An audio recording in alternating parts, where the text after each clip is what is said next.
Praise the lord. దేవుని నామానికి మహిమ కలుగును గాక.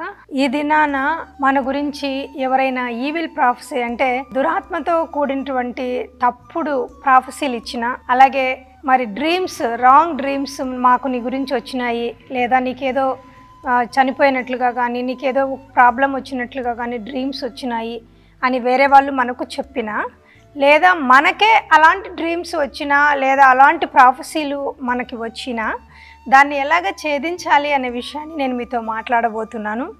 మొదటిగా మీరు దేవుని బిడ్డ అయి ఉండాలి. ఎప్పుడైతే నీవు దేవుని బిడ్డవై ఉంటావో మరి ఆయన ఇచ్చినటువంటి విజయాన్ని గురించిన ప్రతి వాగ్దానము నీ సొంతమై ఉంటుంది. కాబట్టి జనములను జయించుటకు ఆయన తన దక్షిణ హస్తాన్ని చాపి ఉన్నాడు అనే వాక్కును మన పక్షాన మనం క్లెయిమ్ చేసుకోవచ్చు. అలాగే నేను ఒక చిన్న ఉదాహరణ చెప్పాలనుకుంటున్నాను. ఈవెన్ నా గురించి కూడా చాలా ఈమెయిల్స్ వచ్చాయన్నమాట. ఏంటి అంటే నీకు ఇలా జరుగుతుంది, ఇలా జరుగుతుంది, ఇలా జరుగుతుంది అనేసి చాలా రకాలైనటువంటి ఈమెయిల్స్ నాకు పంపించారు. మేము ప్రాఫిట్స్ మీ గురించి ఇలాంటి ప్రాఫెసీస్ వచ్చినాయి అని చెప్పారు. అలాగే కొన్నిసార్లు బ్యాడ్ డ్రీమ్స్ కూడా, అలాంటి వాటిని గురించి ఆలోచించినప్పుడు బ్యాడ్ డ్రీమ్స్ కూడా వచ్చాయి. కానీ మొదటిగా మనం గుర్తించుకోవాల్సింది ఏంటంటే, నేను నా దేవుని చేతిలో నేను ఉన్నాను, నేను దేవుని బిడ్డను, నా లైఫ్, నా కాలగతులు ఆయన వశంలో ఉన్నాయి అనే మాటని దావీదు గారు ఎప్పుడు వాడతారు. ఎందుకు అంటే ఆయన యుద్ధానికి పోయేటప్పుడంతా ఆయన దేవుడైన యెహోవా యుద్ధాలు ఆయన చేసేవాడుగా ఉంటున్నాడు. కాబట్టి ఆయన వెళ్ళేటప్పుడంతా ఆయన అంటాడు, నా కాలగతులు ఆయన వశంలో ఉన్నాయి, నా వశంలో లేవు. రెండోది, అలాంటి డ్రీమ్స్ని కావచ్చు, అలాంటి ప్రాఫెసీని కావచ్చు మనం ఎలాగ వెనక్కి తిప్పి కొట్టాలి అంటే, మనం ఎస్తేరు గ్రంథం చూసినట్లయితే ఆ మొర్దెకై కొరకు, అంటే మొర్దెకైకి జస్ట్ ఆయన వచ్చేటప్పుడు పోయేటప్పుడు లేచి నిలవబడ్డం లేదు. ఆ బాధతో, అంటే ఆ కోపము, తన యొక్క ఈగో సాటిస్ఫై కాలేదు. ఎందుకు అంటే కొంతమంది నమస్కారం పెట్టినా, గుడ్ మార్నింగ్ చెప్పినా వాళ్ళకి ఈగో సాటిస్ఫై అవుతుంది. ఇక్కడ అతను లేవకపోవడం అనేది హామాను చాలా భయంకరమైనటువంటి బాధగా తను ఫీల్ అయ్యాడు. గర్వభంగం జరిగింది కాబట్టి మరి అతను చనిపోవాలి, మొర్దెకైని ఉరి తీయించాలి అనే ఉద్దేశంతో మరి ఆయన ఒక కొయ్య ఉరిని ఆయనకు తయారు చేయిస్తాడు. అయితే దేవుని బిడ్డల కొరకు ఎవరు ఉరి తీసినా, ఎవరు చేతబడి తీసినా, ఎవరు రాంగ్ ప్లాట్స్ వాళ్ళ కొరకు సిద్ధపరిచి ఉన్నా, అలాగే రాంగ్ డ్రీమ్స్ కావచ్చు, ఇంక ఏవైనా కావచ్చు. ఎందుకు అంటున్నానంటే ఏవి కూడా మన మీద పని చేయవు. ఎందుకు అంటే if you are right before the God, దేవుని ఎడల, దేవుని ముందు నువ్వు కరెక్ట్గా నిలవబడితే నీకు ఏది కూడా ఏమి జరగదు. సామెతల గ్రంథంలో ఒక మాట ఉంటుంది, హేతువు లేని శాపాలు కూడా తగలవు అని. మనకు రీజన్ లేకుండా ఏ కష్టం కానీ, ఏ బాధ కానీ మన జీవితంలోకి దేవుడు ఆలోచించేవాడు కాదు.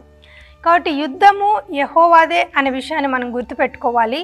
మరి అలాగే మరి ఎవరు మన గురించి రాంగ్గా చేతబడి చేసినా, రాంగ్గా శపించినా, రాంగ్గా విచ్క్రాఫ్ట్ చేసినా, రాంగ్ స్పెల్స్ ఏదైనా మన గురించి మాట్లాడినా మనం గుర్తుపెట్టుకోవాల్సింది ఏంటి అంటే, ఈ యుద్ధము నేను చేయడం లేదు, దేవుడు చేస్తున్నాడు అనేది మొదటి గుర్తుపెట్టుకోవాలి.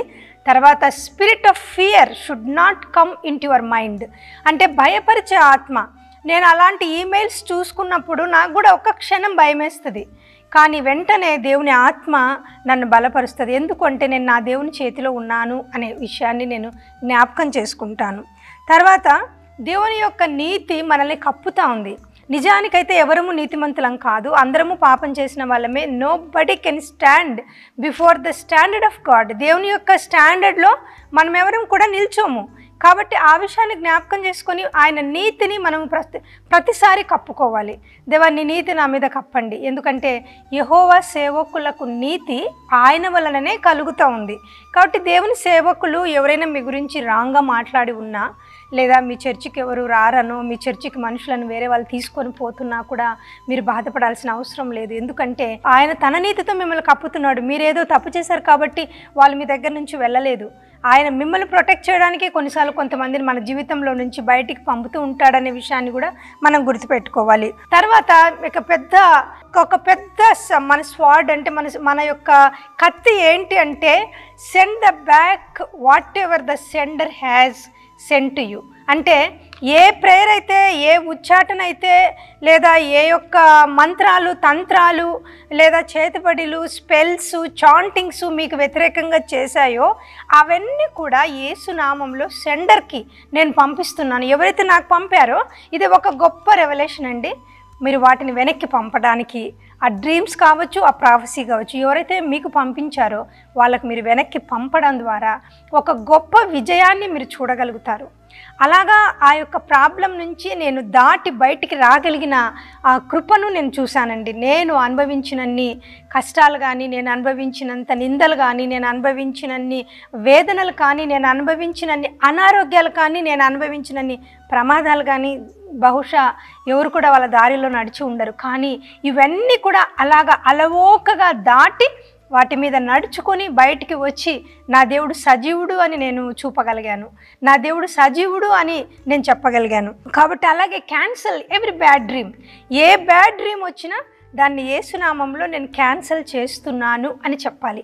కాబట్టి నీ భర్త గురించి నువ్వు బ్యాడ్గా ఆలోచన చేసి, నీ పిల్లల గురించి నువ్వు బ్యాడ్గా ఆలోచన చేసి I'm cancelling all the bad dreams అనొద్దండి. దేవుని ముందు క్షమాపణ అడిగి, నేను ఇలాగ ఆలోచించాను కాబట్టి అవన్నీ కూడా క్యాన్సిల్ అయిపోను గాక. ఎందుకంటే నరుని హృదయంలో పుట్టు ఆలోచనలు అనేకములు. కాబట్టి మనకు ఏ కొంచెం బాధ కలిగినా ఎన్నో బ్యాడ్ ఆలోచనలు మనకు వస్తాయి. కాబట్టి వాటన్నిటిని మనం ఏవైతే కన్ఫెస్ చేశామో వాటన్నిటిని కూడా యేసు నామంలో వాటిని క్షమించమని అడిగి వాటిని కూడా మీరు క్యాన్సిల్ చేయాల్సిన వాళ్ళుగా ఉంటున్నారు. కాబట్టి ఇంకొక లాస్ట్ మాట, నేను ఒక మాట చెప్తున్నాను. ఐగుప్తీయుల మంత్రం వలన సర్పాలు పుట్టాయి. మరి మోషే గారు కూడా కర్ర వేసినప్పుడు సర్పం వచ్చింది. కానీ ఐగుప్తీయుల పాములని మరి మోషే యొక్క పాము మింగేసింది. కాబట్టి దేవుని యొక్క కృప, ఐగుప్తీయుల మంత్రాలు, ఐగుప్తీయుల తంత్రాలు, ఐగుప్తీయుల bad prophecies, dreams, what ever it may be, దేవుని యొక్క ఆత్మ చేత అది స్వాలో చేయబడుతుంది. కాబట్టి దినాన్ని ఎవ్వరు ఇలాంటి పరిస్థితిలో వెళ్ళబోతున్నా ఈ యొక్క 5 పాయింట్లు ఏవైతే నేను సూచనలు ఇచ్చానో వాటిని మీ ప్రేయర్లో పెట్టుకొని మీరు ప్రేయర్ చేయడం ద్వారా మీరు విజయాన్ని చూడగలుగుతారు. గొప్ప విజయంలో మీరు నడిచి రాగలుగుతారు. దేవుని నామానికి మహిమ కలుగును గాక. ఆమేన్.